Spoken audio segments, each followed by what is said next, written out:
Oh, I'm not going to lie, this is the fourth time I've done this video and we're going to nail it this time. This say fourth time's the charm. So, Junkie, what are you going to do? Talk about Fallout 76? Are you going to bash it like everybody else because it's easy money and it's some clickbait?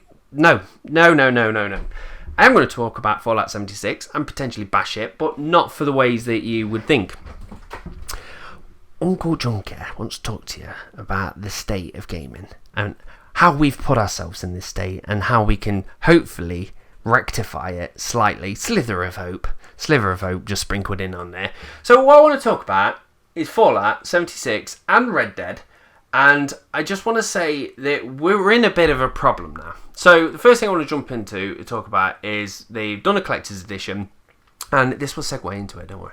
They've done a collector's edition, and in the collector's edition they're giving you a canvas duffel bag. So did you hear that? Canvas duffel bag. And what happens is when you receive your collector's edition, you open it up, you look into it and you go, oh, that looks like utter shit. It looks like a rain mac because they've given you a nylon bag, a really cheap looking nylon bag. So people have complained and then they've turned around and says, due to unavailability of the materials, we had to switch to a nylon carry case in the Fallout 76 Power Armor Edition. That's some bullshit.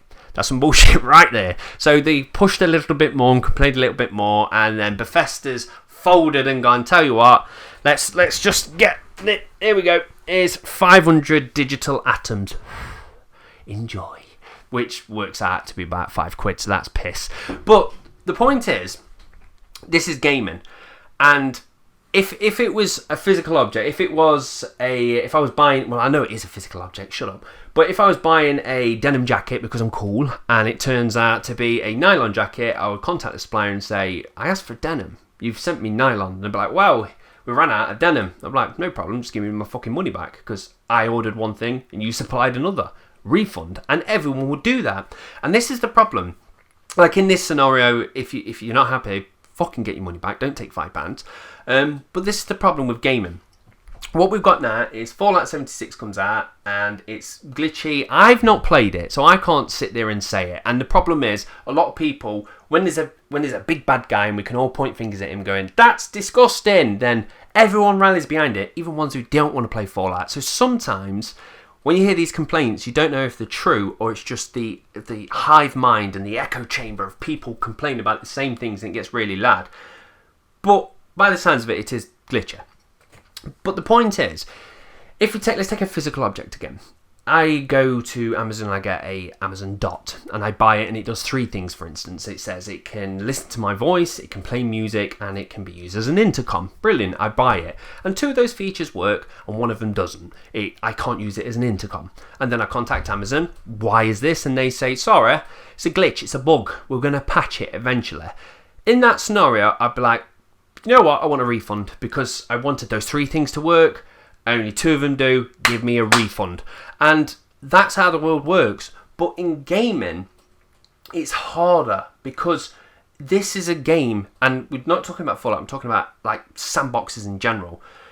Games don't do three things, they do 3 million things. They're just these living, breathing, gigantic worlds, and it's not just a shooter or just a racer. It's crafting, it's upgrading, it's your stats, it's does the world react with fire. All these millions of different things are what make the game. And the problem is 10% of it might not be working, but 90% of it is. And the problem is when that 10% don't work, we kind of go, it's going to get patched, it's going to get fixed. So we allow it to happen. Now, don't get me wrong, people do complain, they are complaining about this and this is good. But most of the time they don't, they'll go, it get patched. And this is the mindset I want us to break out of. Now, games, yes, they get patched. This was a 56 gigabyte update on day one to fix some of the problems, and obviously it hasn't fixed everything.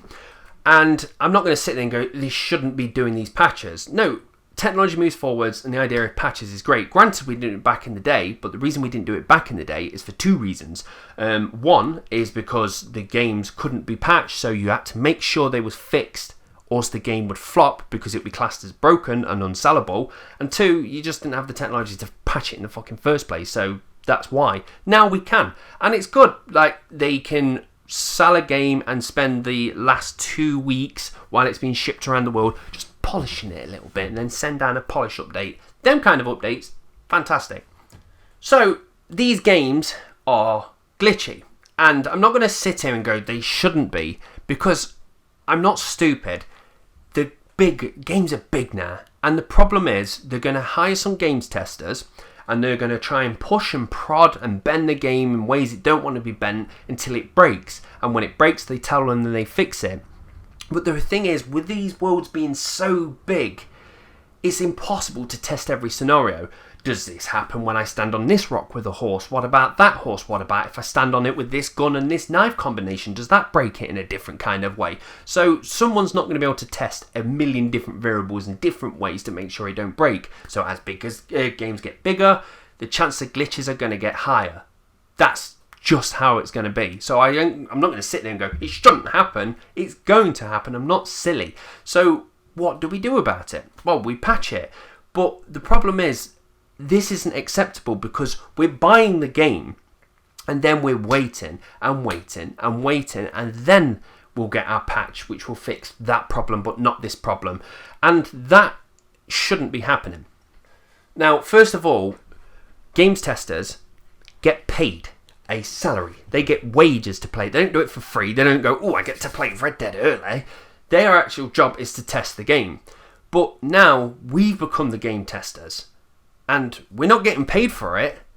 But even worse still, they've gone, maybe we can get them to pay us to test our game. And that's what it feels like. Now, granted, games are being tested and then they're getting dropped and we're doing the final testing. But the point is, I don't want to be paying for a product that I am then saying, this needs to be fixed, and then you're fixing it, and then eventually I'm enjoying the game. I either want it perfect, which is impossible, as we've spoke about, or I want to be able to test it for free, tell you your faults, and then we'll talk about maybe buying this game. Then someone's going to go, well, Fallout 76 did have a early access. That's some bullshit. The beta that they dropped was not within an efficient time window. When that beta finished, all the complaints that were sent to them could not have been rectified in that short of window. This should have been dropped 3 months, 6 months earlier, so we can really fucking road test it, fix it, probably send it back, let us have another crack at it. And some games do these early access and betas and stuff like that, but 90% of the time they're not actually getting us to test the game. They're actually wanting us to just stress test the servers. They want the bums in the seats, they want the people playing the games firing the bullets, seeing how the server handles with all these requests, and then they know if they need to add more servers to the pool or not. That's 90% of these betas, is just us testing the back end, not the actual front end. So that needs to change. And the other thing is as well, it pisses me off that they do several different things. One is you can test this game for free, asterisk. You've got to pre-order the game first, then you get to test it for free. And granted, you could go to Amazon, like I have done in the past. I've pre-ordered a game, I've got my beta code, I've then cancelled the pre-order and run off with my code. So it is free, but you got to fuck about. And then some places you can't even do that, like Game. You'll go in and you'll be like, okay, I've got my early access code and I want to cancel that pre-order now. They'll be like, well, you can't have your £5 back. We'll hold it ransom, and if you want, you can pre-order another game. So it's not clear as day. These need to be open to everybody so we can all jump on and test it. And the developers might be like, well, I don't want to give you my game away for free. That would be silly. I know, it's crazy. It's called a fucking demo. It's how the world used to work. We used to have demos back in the day and we used to test them. Granted, when we used to play and we're not actually stress testing or we're going to see if the game's broken and asking you to fix it, we're just testing it to see if we want to purchase it. Like, this is the demos are gone. And it really pisses me off because I play games that I know are going to be good now. And I don't necessarily play a lot of risky games. I'll buy something later on that people have said have been good. But the point is, if there's more demos, I'll take more risks of like, you know what, I didn't think I'd like that, but I pulled the demo. That's fantastic. And they would earn more money from there if they'd let me test the games. So bring the idea of demos to the idea of early access, marry them. Drop them really early so we can test it. Get people excited for it. Even when you snapped that game away and we got to go 6 months without it, that's when the fucking sweats come on and we're like, oh my God, I need some more of that game. It gets us hungry for it, so it can work for you. And the other thing is as well, like I said, I'm bashing Fallout 76 and I do like a bit of Red Dead. Oh, I love this, man. But Rockstar aren't perfect neither. They've gave us the game, and granted, in itself, the £40 price tag or £50 price tag for the game is absolutely perfect because the game is big, it's large, side quests are fun. Even if there was no online, that £50 is fucking well spent. I'm happy with that. But then they're going, here is the online. 3 weeks later, and I'm kind of glad they did that because it gave me 3 weeks to enjoy the story. But they've now given it us, and they've put beta on the top of it. And that is just the dirtiest trick in the book because it doesn't mean anything apart from you can't complain.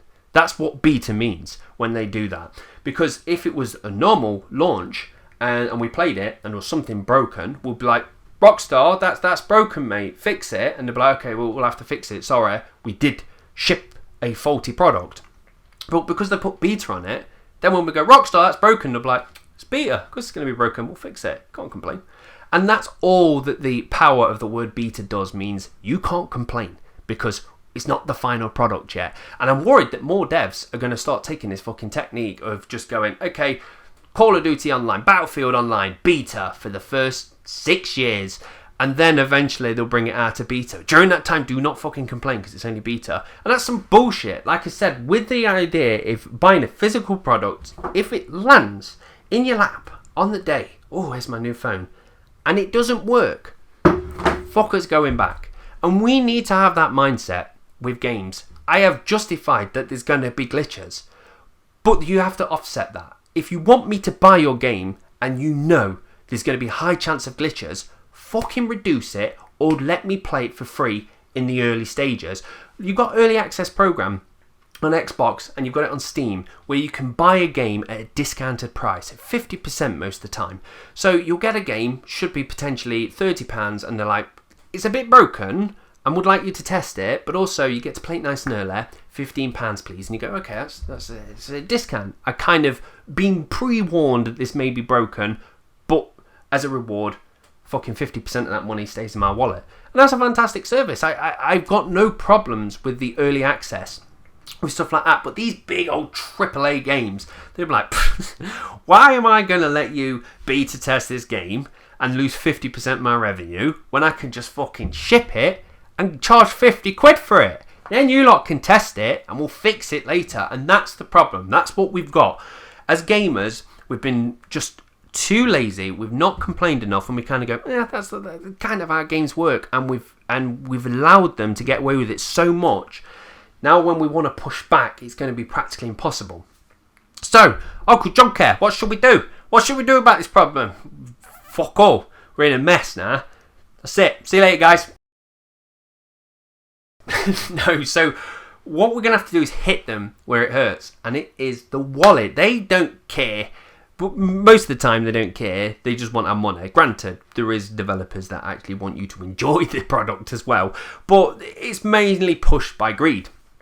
If we start complaining all the time, and the problem is, Fallout 76, bless his cotton socks, it's been hit by the internet. Some people are playing this, and they're loving it. I've heard plenty of people say, yeah, it's glitchy, but it's fucking fantastic fun. Then some other people are like, it's so glitchy, I can't play it. And then you've got the others that have gone, Fallout, I'm not bothered about it, but fucking hell, them pitchforks look nice. Come on, Harold, get your pitchfork. We're all going to go kill Bethesda. Why? I don't even know. I'm just excited to have this pitchfork. And that's what Fallout 76 is being hit with. Everybody's hating because it's trendy. But anyway, I was talking about fucking refunds and whatnots.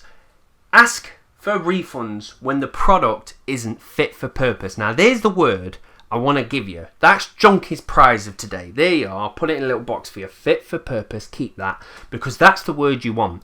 I used to work in PC World. And I used to be on the technical line. And people used to phone up. I've just brought this fucking laptop. It's not working. I want a refund. And a normal person would just go, yes, you're entitled to a refund. But because I was being paid by the man, I'm not allowed to say yes. What I've got to do is try and persuade you not to have a refund. Until you say the right word. Because if you say it's not fit for purpose, I demand a refund. If I then say no, it's actually breaking law. So I kind of persuade you and I do a little dance and dodge some bullets up until you say the trigger word. When you say the correct word, I honour it. And that's how it worked when I used to be at PC World. And it's how it works today. I've contacted John Lewis and I says to him, I've got a washing machine. I brought it 2.5 years ago. It's broken. Fix it. And they went, no, because you only paid for 1 year's warranty. And I just went, bullshit. I went on the internet, typed in fit for purpose washing machine, found out how many cycles a washing machine's supposed to do. And then I went to John Lewis and was like, it's supposed to do like at least 600 cycles. If I did a cycle every single day, it wouldn't have even broken down within that time window. It's not fit for purpose. And the second I said the word fit for purpose, they just went, we'll send an engineer and we'll fix it all completely for free, because I hit the trigger word. Now, we need to start doing this. Now, granted, I'm from the UK and this is how we work in the UK. In America, it's different. I don't know how you guys work, because from what I've read on Reddit and things like that, people have said, yeah, I go to Xbox and I get refunds, no problem. And then the Americans are like, Xbox never issue refunds. It's like, it's not Xbox, it's America Xbox ain't issuing refunds. UK Xbox is, because we've got a set of laws that they have to abide by. You've got a different set. So in America, don't fully know what it is, but still be fucking complaining, demanding them refunds. Over here, hit them with not fit for purpose. You buy Fallout 76, can you connect to it? No. It's not fit for purpose then, is it? You can't fucking play it. Are you going online, playing a little bit, and then all your stats are gone and you lost all your ammo? That's not fit for purpose then, is it? Get a refund. And we need to start doing this, not just on the big boy when it happens and we all get fucking pitchforks out. We need to do it on everything. Everything that's out there. Either if it's a game that's too big for its britches and it's probably going to be glitchy, we need to have that early. And we'll play that for free and then we'll buy it from you. Or if it's a game that's not that big and it don't warrant a beta, if it's not working, get your fucking refund. And we need to start doing this all the time now, because we, like I said, we've allowed them to do what they're doing. They've got happy with how it works, and they're like, they'll be the beta testers. They won't fucking complain, and even if they do issue a few fucking refunds, that's it. Everyone will forget about it in 6 months and we'll do it all again. And we can't do that anymore. We need to just put the pressure on. Refund. I want a refund. Xbox have tried to be a bit of a dick before. They was like, oh yeah, we've only issued I think the policies have changed, but when I spoke to them, they was like, yeah, you're only allowed to have one refund a year or something. This is some time back. And I was like, bullshit. That means you can only fuck up once. If you sold me 2 fucked up products, I want 2 fucking refunds, please. So I just told them that pretty much with less Fs, and they was like, well, let me have a word with my manager. In other words, that means, okay, I will, but I want to pretend that I'm not the one that said yes. Yeah, he said yes. I was going to say no, but he said yes, so I'm going to have to do what my manager says. It's some fucking bullshit. Put the pressure on. Always put the pressure on. And never, ever take no for an answer. Keep pushing. If you spoke to customer services and the shit, because the chances are they will be, go on the internet and find the CEO's email. There is a website called ceoemail.com. I've been to there before and used it many a times. I had a Vodafone phone. Was it Vodafone? Yeah, Vodafone phone. I had it. I lost it. Phoned up Vodafone, said I lost it. So obviously cancel it, whatnot. And they didn't cancel it. And somebody ran up a £200 bill, and then they says, can I have £200 off you? And I went, not a fucking chance. Because I phoned customer services and I told them I lost it. And they was like, well, you didn't ask us to cancel the SIM. So I don't need to tell you to cancel the SIM. Do you think my mindset was, oh, my phone's been lost, but don't cancel the SIM. Let him enjoy it for a few hours. I was like, it's obvious the SIM needed to be cancelled. Fucking, I ain't paying. And he was like, well, you're going to have to, sorry. I was like, well, you're shit. ceoemail.com, got the CEO's email, sent him a snotty email. Granted, he's not going to do it. He's going to pass it down to one of his lackeys. But strangely enough, I didn't have to pay my £200 bill because I went to the CEO. So use the right words. Don't say no for an answer. And if someone says no, go above the fuckers. That's what we need to do. Complain. If you want gaming to be fixed, complain, and complain a little bit more. And that would hopefully start to change the face of gaming. Is it going to happen overnight? No, it isn't. And we have a lot of younger generation of gamers coming underneath us, and they're being born into this world of games are glitchy, games are faulty. So they think that's what's acceptable. That this is how the world is, so why would I rock the boat? Whereas we know how it was. So it's our job to complain on the behalf of the kids. We could sit there and moan and go, fucking kids buying all these stupid digital content and all microtransactions and ruin gaming. They were born into it. They don't know too much different. We should be shaping how gaming is, so the next generation come into a nice, environment and go, oh, this is good. And if it slightly changes, go, no, I'm complaining. And we need to pass that mindset down to the kids. Complain. Uncle Junkie's telling you. Got any problems? Complain. If your dad is put his peas on the plate and you ain't got enough carrots, complain. Kids, complain. If Santa Claus brings you some toys and they're a bit faulty, complain to him. I've got his email. In fact, tell me. Just go in the comments and have a word with him there. I've got him on speed dial and I'll have a word with him. I'll complain to Santa for you because he's a nice enough bloke. But if he missells you a product and it's not fit for purpose, keyword there, we will complain to Santa too. So, that's me done. I feel good because this is the 4th attempt and I actually feel like I nailed it this time. So, yes, I'm not here to bash Fallout 76. I'm here to bash everything, the state of gaming and how we are the paid beta testers. Not being paid, we're paying, as to be beta testers, and it's not right. We need to fix it. We need to have these games early, we need to have them free, and we need to complain some more. So that's been and dusted, and I think I'm going to go and play some Red Dead Online. Beta. See you later, folks. Whee! Oh, fucking, have we broke chair again? No. Oh, we've chipped a bit of the wall. Because I'm a fucking idiot.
How do I stop it?